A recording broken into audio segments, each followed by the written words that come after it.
यहाँ से बहुत सारे आईएएस आईपीएस बन के निकले हैं इसी विद्यालय से पढ़ करके। डेवलपमेंट तो चूंकि वह दूसरे प्रदेशों में रहे हैं, डेवलपमेंट यही किया है कि उनकी नकल करके बच्चे निरंतर आगे बढ़ रहे हैं। उन्होंने एक गांव को रास्ता है कि हमारे गांव का कोई मुकदमा नहीं है, कोई मुकदमा नहीं है। कि जो लोग यहाँ से आईएएस आईपीएस जो बड़े बड़े पदाधिकारी बनते हैं तो उनका जो प्राथमिक माहौल रहता है यहाँ पे सबसे पहला कौन आईएएस आईपीएस बने था कि जो लोग उससे उनसे मोटिवेट होकर। दोस्तों कैसे हैं आप लोग, उम्मीद करते हैं बहुत अच्छे होंगे। दोस्तों आज हम आ गए हैं इंडिया के एक ऐसे गांव में, यहाँ पे हर घर में आईएएस आईपीएस अधिकारी भरे पड़े हैं। यहाँ के बच्चे की बात करें तो लोग काफी मेहनत करते हैं और स्ट्रगल करते हैं पढ़ाई के प्रति। तो एड्रेस की बात करें तो यह है उत्तर प्रदेश के जौनपुर जिले के माधोपट्टी गांव में। देखिए यहाँ पे पोस्टर लगा हुआ है इस तरह से, माधोपट्टी प्रवेश द्वार श्री नागेंद्र नाथ सिंह नाग। इस तरह से इसके अंदर चलेंगे और अंदर का नज़ारा दिखाएंगे कि यहाँ पे किस तरह से लोग तैयारी करते हैं और कैसे डेवलप होते हैं। तो चलिए दोस्तों अंदर चलते हैं। नमस्ते भैया। नमस्ते नमस्ते। अच्छा भैया, आप प्रॉपर इसी गांव के निवासी हैं? नहीं, हम इसके बगल के काजीगांव के हैं। काजीगांव के है ना। ये देखिए यहाँ पे है ये माधोपट्टी। अच्छा, यहाँ पे हर घर में बाकायदे में पीसीएसआई से यहाँ पर आईएएस पीसीआई डीएसपी सब लोग इसी गांव से ज्यादा से ज्यादा अधिक उत्तर प्रदेश के जौनपुर जिले के माधोपट्टी गांव के। अच्छा, जो लोग जब वो बन जाते हैं तो यहाँ रहते हैं कि फिर यहाँ से चले जाते हैं? यहाँ पर कम ही रहते हैं वो लोग अपने ड्यूटी पे। किसी का जहाँ पर लग गया, जैसे लखनऊ कहीं पर भी लग गया, दिल्ली जैसे लग गया कहीं पर, अपना चल जाते हैं। यहाँ पर रहते ही नहीं, यहाँ पे रहते नहीं। अच्छा, उनके जो बच्चे होते हैं उनकी परवरिश कहाँ पे होता है? उनकी पढ़ाई करते हैं कि भेज देते हैं वहाँ से? नहीं, वहीं पे होता है ना। यहाँ पे नहीं रहते हैं? नहीं। अच्छा, आप यहाँ से पड़ोस में रहते हैं ना। अच्छा, यहाँ का माहौल कैसा है पढ़ने का? यहाँ का माहौल बहुत बढ़िया, पढ़ाई लिखाई के मामले में ये लोग ज्यादा से ज्यादा पढ़ाई पर फोकस करते हैं और किसी चीज से नहीं मतलब है। और यहाँ के जो लोग हैं वो लोग किसानी करते हैं कि नहीं? नहीं, उतना किसानी नहीं। इधर से कम अपना आदमी दे के अधिया कुछ भी कटवा सटवा के अपना रखवा देते सब लोग बाहर। अच्छा, यहाँ पे जो बड़े बड़े अधिकारी लोग बनते हैं तो यहाँ पे प्रॉपर्टी वगैरह खरीदते हैं कि नहीं खरीदते हैं? कि ज्यादातर बाहर तो प्रॉपर्टी वो तो बाहर में लेते हैं। गाँव में कोई कहाँ रहना चाह रहा, सब लोग गाँव छोड़कर भाग रहे हैं। सब लोग गाँव छोड़ के भागना चाह रहे हैं। चलिए दोस्तों इसके अंदर चलते हैं, अंदर का नज़ारा दिखाएंगे। आप लोग वीडियो में अंत तक बने हुए रहिएगा। तो दोस्तों ये है माधोपट्टी गांव का विद्यालय। वहाँ के बच्चे जो भी आईएएस आईपीएस बने हैं सभी यहीं से पास आउट किए थे। और इसी विद्यालय ये विद्यालय का है राम निरंजन इंटर कॉलेज काजगांव जौनपुर। देखिए इस तरह से यहाँ पे बनाया गया है, काफ़ी खूबसूरत डिज़ाइन किया गया है देखिए। और अंदर में भी बहुत सी गार्डनिंग का काम किया गया है। यहाँ से बहुत सारे आईएएस आईपीएस बन के निकले हैं इसी विद्यालय से पढ़ करके। उनकी प्राथमिक शिक्षा यहीं पे हुई थी। देखिए किस तरह से प्रॉपर एकदम बनाया गया है और चारों तरफ एकदम ये लगाया गया है। और जो भी बच्चे यहाँ का पढ़ते हैं ठीक बगल में है जो कि आईएएस आईपीएस का फैक्ट्री कहा जाता है माधोपट्टी, ठीक इस विद्यालय के बगल में है। और यहाँ से बहुत सारे लोग निकल करके और आईएएस आईपीएस बने हैं। देखिए किस तरह से। और यहाँ जो भी यहाँ से निकले हैं वो सभी का अपने गांव से लगाव रहता है और वो बराबर अपने गांव में आते रहते हैं। दोस्तों अगर इस गांव की बात करें तो एक एक घर में 5-5, 6-6 और 4-4 घर घर में आईएएस आईपीएस भरे हुए हैं। और यहाँ हर साल कुछ न कुछ लोग निकालते रहते हैं पीसीएस आईपीएस इस तरह से। चलिए दोस्तों अब गांव के अंदर चलेंगे और गांव का नज़ारा दिखाएंगे। तो फाइनली माधोपट्टी के गांव में हम आ चुके हैं। आज हमारे साथ है अंकल जी, ये बताएंगे कि आखिर क्या है इस गांव में कि यहाँ पे इतना लोग क्वालिफाई हो रहे हैं और अपने मुकाम को अचीव कर रहे हैं और काफ़ी जो है ग्रोथ कर रहे हैं अपने जीवन में।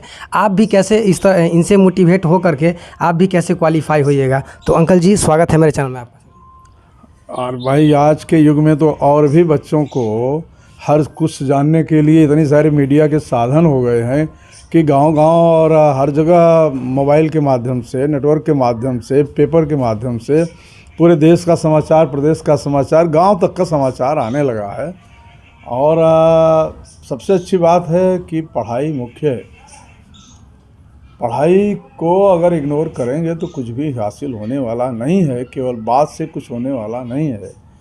क्योंकि कीचड़ में कमल खिलता है, यह प्रकृति ने दिया है, सीखने के लिए दिया है। गरीबी कभी बाधक किसी के विकास में नहीं बन सकती है। और जितने महान विभूतियाँ देश में हुई हैं सब गरीबी से ही निकली हैं। आज देश का जो प्रधानमंत्री है पूरी दुनिया में है ना, उसकी माँ उनकी माँ बर्तन मांज करके अपने 8-8 बच्चों का पालन पोषण किया है, तो कमल में कीचड़ में कमल खिला ना। तो गरीबी कभी बाधा नहीं बन सकती है। झंझावात तो आते जाते हैं, गुलाब कमल में ही खिलता है, कमल कांटे में ही गुलाब खिलता है। इसलिए आप अपने माध्यम से, अपने चैनल के माध्यम से, अपने यूट्यूब के माध्यम से यह ज़रूर समझाइए लोगों को, क्योंकि हमारे देश में अभी भी अज्ञानता बहुत है और वह दूसरों की सीख को लेना नहीं चाहते। यह समाज एक दर्पण है और समाज को अगर आप सही नज़रिए से देखेंगे तो आपको ज्ञान मिलेगा। अच्छा सर जी, आपसे एक बात जानना चाहेंगे कि यहाँ पे सबसे पहला कौन IAS IPS बने था कि जो लोग उनसे मोटिवेट होकर के और लगातार यहाँ पे बनते चलेगा और काफ़ी विशाल संख्या में बन गए? आप सही पूछे। आप आज़ादी के बाद 1952 में हमारे दादाजी थे डॉक्टर इंदु प्रकाश जी, उन्होंने ऑल इंडिया टॉप किया IAS IFS में और उन्होंने ज्वाइन किया IFS फॉरेन सर्विस। और फिर वहीं से हमारे देश, हमारे गांव में लाइन शुरू हुई। वो हमारे आने वाली पीढ़ी के लिए मील के पत्थर बने। और फिर उनके भाई भी विद्या प्रकाश जी भी IAS रहे और उनके बड़े भाई TD डिग्री कॉलेज में प्रोफेसर थे डॉक्टर धनंजय सिंह, और उनसे बड़े भाई रणंजय सिंह थे, वकील साहब जिले के मशहूर वकीलों में से थे।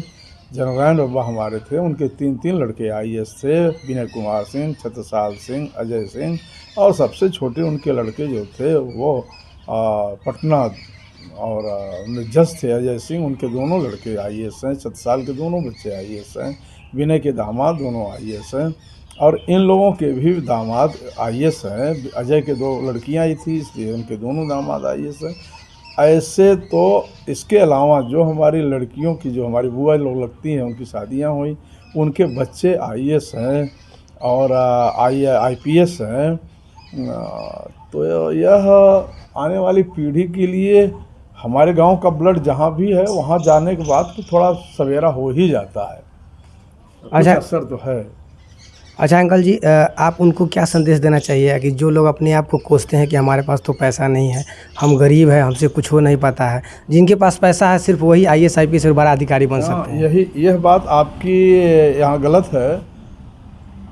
हमारे यहाँ जो भी जिन्होंने नींव डाली, वह एक टाइम खाना नहीं मिलता था, लेकिन उनमें वो भूख उनके लिए रुकावट नहीं बनी और वह निरंतर उस अपने प्रयास को बनाए रखे, जो आज तक एक दूसरे के लिए उदाहरण बना हुआ है। आप लोग यह कहीं मत करिएगा कि गरीबी किसी को रोक सकती है।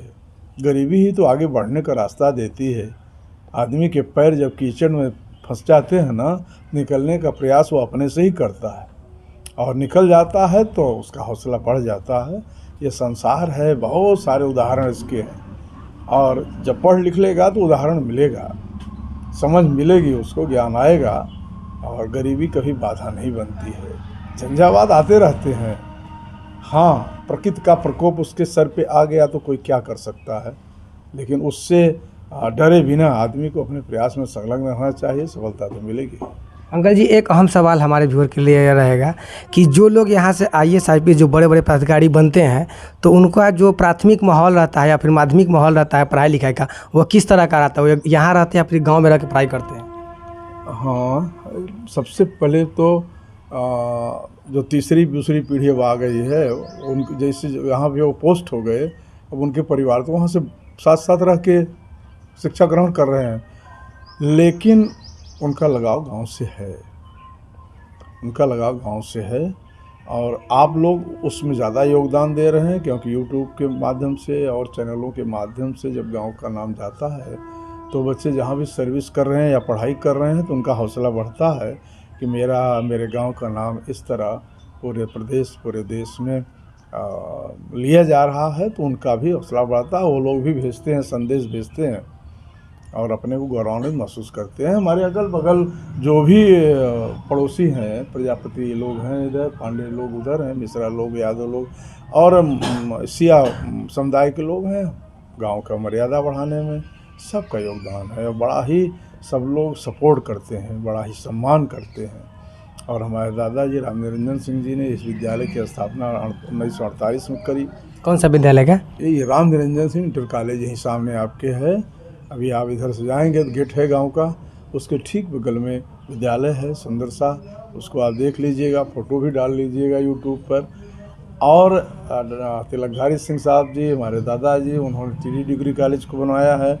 तो यहाँ पर शिक्षा के लिए अब आप समझ लीजिए अंग्रेजी काल में से ही प्रयासरत रहे लोग, और पहले लोग घर बैठे बैठे यहीं पे पढ़ाई करके, यहाँ हर गरीब का बच्चा इंटर पास है, हर गरीब की बच्ची इंटर पास है इस विद्यालय के नाते। तो आप समझ लीजिए कि आज़ादी के समय से ही गांव के लोगों के मन में एक नया भाव रहा, और जो आज पूरे देश को रोशनी दे रहा है।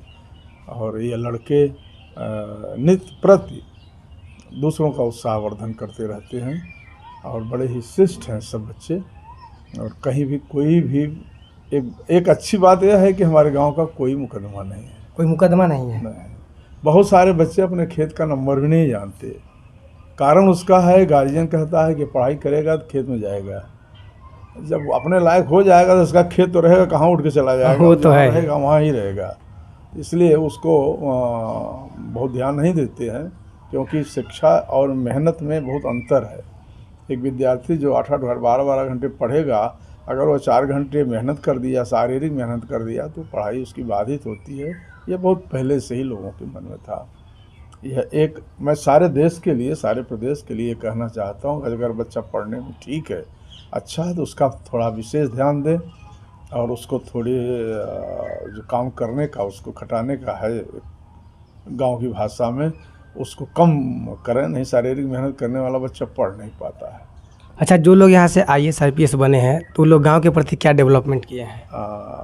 डेवलपमेंट तो चूँकि वह दूसरे प्रदेशों में रहे हैं, डेवलपमेंट यही किया है कि उनकी नकल करके बच्चे निरंतर आगे बढ़ रहे हैं। उन्होंने एक गांव को रास्ता दिया कि IAS और PCS बनना बहुत कठिन बात नहीं है, वही पढ़ाई का एक भाग है। जो हम प्राइमरी से लेकर MA तक पढ़ते हैं, उसी में से आते हैं प्रश्न, और कहीं से प्रश्न आते नहीं हैं। उसको बहुत बड़ी बात मत समझना। हाँ, आपको याद करने की तुम्हारी मेमोरी कैसी है, उस पर निर्भर करता है। अच्छा, यहाँ पे जो बिटिया होती है, उनको शिक्षा के प्रति क्या ख्याल आता है आप लोगों का? बिटिया तो लक्ष्मी है, और वह तो मस्त है उसकी पढ़ाई। हाँ। नहीं, अभी भी भारत के बहुत सारे छोटे छोटे गांव हैं जहाँ पे बच्चियों को नहीं पढ़ाया जाता है, सिर्फ बेटा को पढ़ाया जाता है और बेटी को छोड़ दिया जाता है। नहीं, अब तो नहीं होना चाहिए। छोटा मोटा जो बिछड़ा राज्य है, उसमें भी है जहाँ पे नहीं, गांव में नहीं पढ़ाया जाता है बच्चियों उसके पीछे गार्जियन की अज्ञानता है। और अभी भी हमारे देश में पुराने कुछ विचारों को लोगों ने सजो के रखा है, और उसको पढ़ने नहीं देते हैं। क्या करेगी पढ़ करके?